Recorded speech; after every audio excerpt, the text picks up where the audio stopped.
Intelligence coffee ಕುಡಿಯೋಕೆ ಹೋಗಿತ್ತಾ, ತಿಂಡಿ ತಿನ್ನೋಕೆ ಹೋಗಿತ್ತಾ ಎಂದು ಜೆಡಿಎಸ್ನ ನಿಖಿಲ್ ಕುಮಾರಸ್ವಾಮಿ ಪ್ರಶ್ನೆ ಮಾಡಿದ್ದಾರೆ.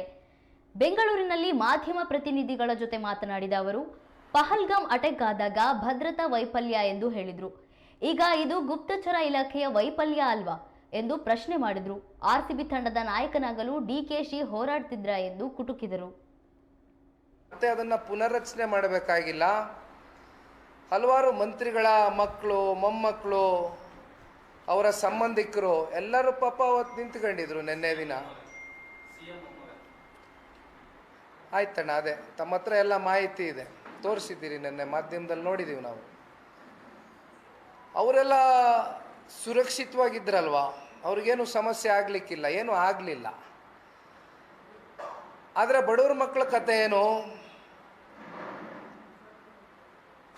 ಮಧ್ಯಾಹ್ನ 3 ಗಂಟೆವರೆಗೂ ನೀವು ಚಿನ್ನಸ್ವಾಮಿ ಸ್ಟೇಡಿಯಂನ ಕ್ರೀಡಾಂಗಣದ ಒಂದು ಗೇಟ್ನ ಓಪನ್ ಮಾಡಿದಿರಾ, ವಿಧಾನಸೌಧದ ಬಳಿನೇ ನೀವು ಜನ ನಿಲ್ಲಿಸ್ಕೊಂಡು ಒಂದು ಕಡೆ ಒಂದಷ್ಟು ಜನ ಮರ ಹತ್ತಿದ್ದಾರೆ, ಒಂದಷ್ಟು ಜನ ಹೈಕೋರ್ಟ್ ಮೇಲ್ಗಡೆ ನಿಂತ್ಕೊಂಡು ವೀಕ್ಷಣೆ ಮಾಡ್ತಾ ಇದ್ದಾರೆ. ಯಾವ್ಯಾವ ರೀತಿ ಸನ್ನಿವೇಶಗಳನ್ನ ನೀವು ಸೃಷ್ಟಿ ಮಾಡಿದ್ರಿ? ನಾನು ಈ ಕ್ಷಣದಲ್ಲಿ ಒಂದು ಸ್ವಲ್ಪ ಹಿಂದೆ ಹೋಗು ಮಾತನಾಡ್ತಕ್ಕಂಥದ್ದಾದರೆ, ಭಾರತ ತಂಡ ವರ್ಲ್ಡ್ ಕಪ್ ವಿಜೇತರಾದಂಥ ಸಂದರ್ಭದಲ್ಲಿ ಮುಂಬೈನಲ್ಲಿ ಒಂದು ದೊಡ್ಡ ಬೃಹತ್ ಪೆರೇಡ್ ನಡೀತು, ದೊಡ್ಡ ಮಟ್ಟದಲ್ಲಿ. ಕನಿಷ್ಠ ಪಕ್ಷ ಈಗಲೂ ನೀವು ಬೇಕಾದರೆ if you can Google open ಮಾಡಿ ನೋಡಿ, 3 ಲಕ್ಷ ಅಂತ ಜನಸಂಖ್ಯೆ ಕೊಟ್ಟಿದ್ದಾರೆ. ಬಟ್ ಬಹುಶಃ 4-5 ಲಕ್ಷಕ್ಕೂ ಅಧಿಕ ಮೀರಿ ಜನಸಂಖ್ಯೆ ಮುಂಬೈನಲ್ಲಿ ಆ ಒಂದು ಪೆರೇಡ್ನಲ್ಲಿ ಭಾಗಿಯಾದರು.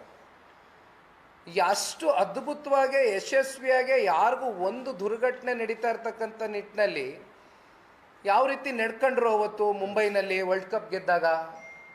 ಏನಾದರೂ ಒಂದು ದುರ್ಘಟನೆ ನಡೀತಾ? ಬೇಡ, ಆಯಿತು. ದೇಶದ ಗೌರವಾನ್ವಿತ ಪ್ರಧಾನಮಂತ್ರಿಗಳು ನರೇಂದ್ರ ಮೋದಿಜಿಯವರು ಅನೇಕ ಸಂದರ್ಭದಲ್ಲಿ ನಮ್ಮ ರಾಜ್ಯಕ್ಕೆ ಭೇಟಿ ಕೊಟ್ಟಂಥ ಹಿನ್ನೆಲೆಯಲ್ಲಿ ಪೊಲೀಸ್ನ ಭದ್ರತೆ ಪಡೆ ಏನಿದೆ, ಯಾವುದೇ ಅಹಿತಕರ ಘಟನೆಗೆ ಅವಕಾಶವನ್ನು ಕೊಡ್ದಿರ ಲಕ್ಷಾಂತರ ಜನ ಮೋದಿಯವ್ರನ್ನ ನೋಡೋಕ್ಕೆ ಸೇರಿದಾಗಲೂ ಕೂಡ ಇಲ್ಲಿಯವರೆಗೂ ಒಂದು ದುರ್ಘಟನೆ ನಡೆದಿಲ್ಲ. ನಿನ್ನೆ ದಿನ ರಾಜ್ಯದ ಮುಖ್ಯಮಂತ್ರಿಗಳು ಒಂದು ಮಾತು ಹೇಳಿದರು, 3 ಲಕ್ಷ 4 ಲಕ್ಷ ಜನ ನಮ್ಮ ಊಹೆಗೂ ಮೀರಿ ಅಧಿಕವಾಗಿ ಜನ ಸೇರಿದ್ರು ಅಂತ. ಬಟ್ ನನಗೇನು ನೀವು ಹೇಳ್ತಾ ಇರ್ತಕ್ಕಂಥ ನಂಬರ್ಸ್ ಏನಿದೆ, ನನಗೆ ಆ ನಂಬರ್ ಸ್ಟೆಚ್ ಆಗಿದೆ ಅಂತಕ್ಕಂಥದ್ದು ನನಗಂತೂ ಅನ್ನಿಸ್ತಾ ಇಲ್ಲ. ಏಕೆಂದರೆ ಈ ಪಾಪ ಇಂಟೆಲಿಜೆನ್ಸ್ ರಿಪೋರ್ಟ್ ಮಾಡ್ತಕ್ಕಂಥವ್ರು ನೀವು, ಇಂಟೆಲಿಜೆನ್ಸ್ ತಯಾರು ಮಾಡ್ತಕ್ಕಂಥವ್ರು ನೀವು 3 ಲಕ್ಷ ಅಂದರೂ ನಾವು ತಲೆ ಅಳ್ಳಾಡಿಸ್ಬೇಕು, 3,000 ಅಂದರೂ ನಾವು ತಲೆ ಬಾಗಬೇಕು. ಅಂಥ ಪರಿಸ್ಥಿತಿಗೆ ನಮ್ಮನ್ನು ನೋಡಿದ್ದೀರಿ. ಇತ್ತೀಚೆಗೆ ಪಹಲ್ಗಾಮ್ನಲ್ಲಿ ಒಂದು ಇಶ್ಯೂ ಆಯಿತು. ಇಡೀ ಭಾರತ ದೇಶ ಶ್ಲೋಕಾಚರಣೆನ ನೋಡಿದ್ವಿ. ಅವತ್ತು ಮುಖ್ಯಮಂತ್ರಿಗಳೊಂದು ಮಾತು ಹೇಳಿದ್ರು, ಯಾಕೆ ಇಂಟೆಲಿಜೆನ್ಸ್ ಸತ್ತೋಗಿತ್ತಾ ಅಂತ ಮಾತು ಕೇಳಿದರು.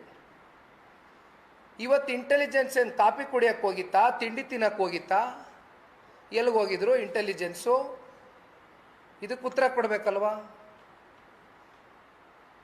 ನನಗೆ ಈ ರಾಜ್ಯದ ಗೃಹ ಸಚಿವರ ಮೇಲೆ ಅವರ ರಾಜಕೀಯದ ಅನುಭವ ಏನಿದೆ, ಅವರ ಹಿರಿತನಕ್ಕೆ ನಾನು ವೈಯಕ್ತಿಕವಾಗಿ ಗೌರವಿಸ್ತೀನಿ ಅವ್ರನ್ನ. ಆದರೆ ಗೃಹ ಸಚಿವರು ಇಲ್ಲಿಯವರೆಗೂ ನಿನ್ನೆಯಿಂದ ಒಂದು ಕೂಡ ಅವರ ಬಾಯಿಂದ ಸ್ಪಷ್ಟವಾದಂಥ ಒಂದು ಹೇಳಿಕೆ ಇಲ್ಲಿವರೆಗೂ ಕೂಡ ಬಂದಿಲ್ಲ. ಅಂದರೆ ಇದನ್ನು ನಾವು ನೋಡ್ತಕ್ಕಂಥದ್ದಾದರೆ,